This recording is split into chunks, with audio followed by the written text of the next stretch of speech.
भगवान देवाधिदेव महादेव का पवित्र चरित्र वर्णन कर रहा है। कर्ण के 16 दिन 16 श्राद्ध के रूप में आज भी गिने जाते हैं। पितृपक्ष के अंतर्गत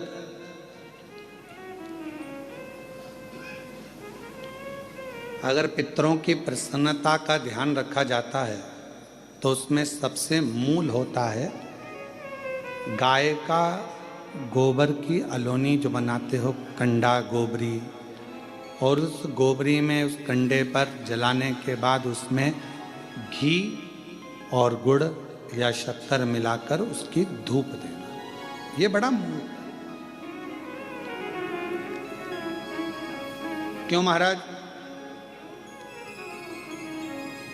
शिव महापुराण की कथा कहती है अन्न 5 रात्रि तक हमारे शरीर के अंदर रहता है। कितने रात्रि? 5 रात्रि। दूध 7 रात्रि तक हमारे शरीर में रहता है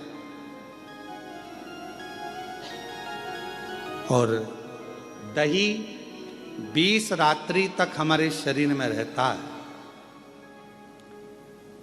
केवल एक घी गौ माता का ऐसा होता है जो 1 महीने तक हमारे शरीर में रहता है। इसलिए सनातन हिंदू धर्म में, हमारे सनातन धर्म के अंतर्गत श्राद्ध पक्ष में 16 दिन गाय का गोबर का जो कंडा होता है गोबरी, उस कंडे को जलाकर उसके अंदर घी और गुड़ का धूप दिया जाता है और वो धूप हमारे पितरों की तृप्ति का केंद्र बनता है। तृप्ति का।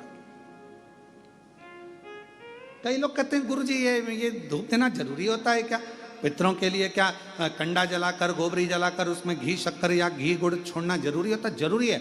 हम तो हमेशा कहेंगे, चाहे तुम बड़े मल्टी में रह रहे हो, मॉल में रह रहे हो, तुम्हारा मन जहां तुम वीआईपी में रह रहे हो, तो भी प्रयास करा करो कि 16 दिन में एक दिन आप धूप जरूर दें।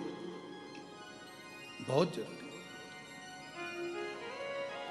इसकी कहीं कथा का वर्णन आता है? क्यों नहीं आता?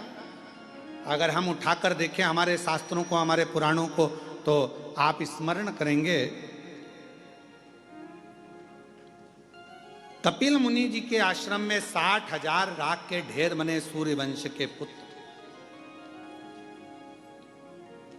महाराज राजा सगर की 2 धर्म पत्नियां थीं।